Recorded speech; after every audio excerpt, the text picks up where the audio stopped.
Hi, Corinza. This is Tim Garman for SIT on DDP106 Photoshop and week 6. Now, I know that you're struggling with layers and cloning and that kind of thing. I've got the image open here, as you can see, and I've got it quite large. I haven't done the other elements because I'm just going to show you how I would tackle some of this cloning work.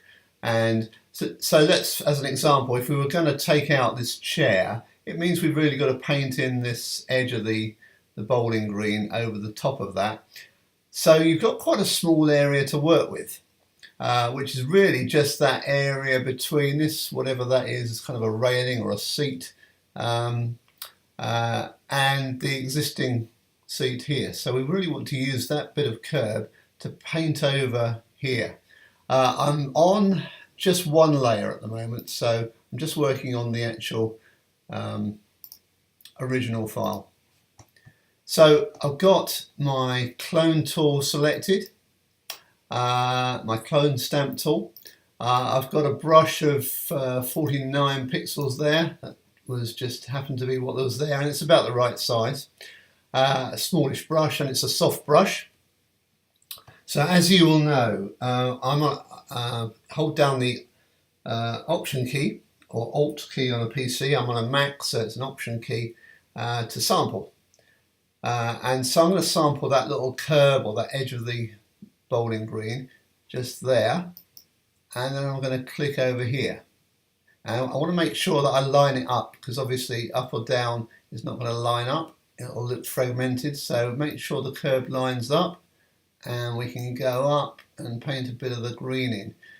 Now, we've got to make sure we're aware of where that crosshair is, because that's where we're sampling from. I think that a lot of people don't realise when you sample, you really need to do it in short bursts. So I'm going to sample a bit of this green here and just start to paint over here. And then I'm going to go back to the curb or the edge of the green and put that in there. Just being very careful, but I'm just going to keep going back. And it looks like there might be a bit of a kink there, so I'm just going to try and, yeah, that's better. Keep going back to that area and don't try and do too much in one go. That's one of the keys. Then we'll take some of this green again and paint it in. So you can see you're starting to build it up, and it's a slow process, and all the best art probably is.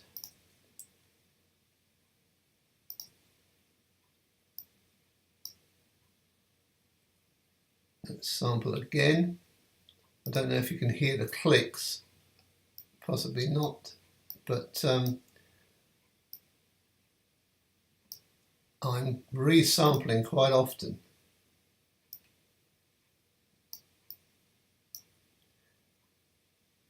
I've now got an area here that I can sample from for the rest of that green, and just take out the last bit of that, whatever it was, railing or seat. And obviously we've got a bit of the seat here to get rid of. We need some grass to go in there, and we'll just paint that in. Sample again, and if we want to patch up this shadow, because I've just perhaps nicked a bit too much off of it,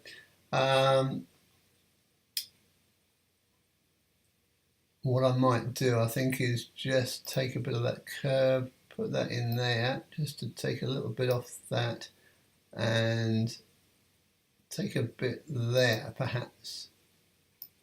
That looks okay. And we might just do that a bit more there. Okay, so we might try and just tidy up a little bit of this curve as well, just to make sure it's nice and smooth. So that's looking okay. So I hope that's helpful just in terms of how I will go about cloning.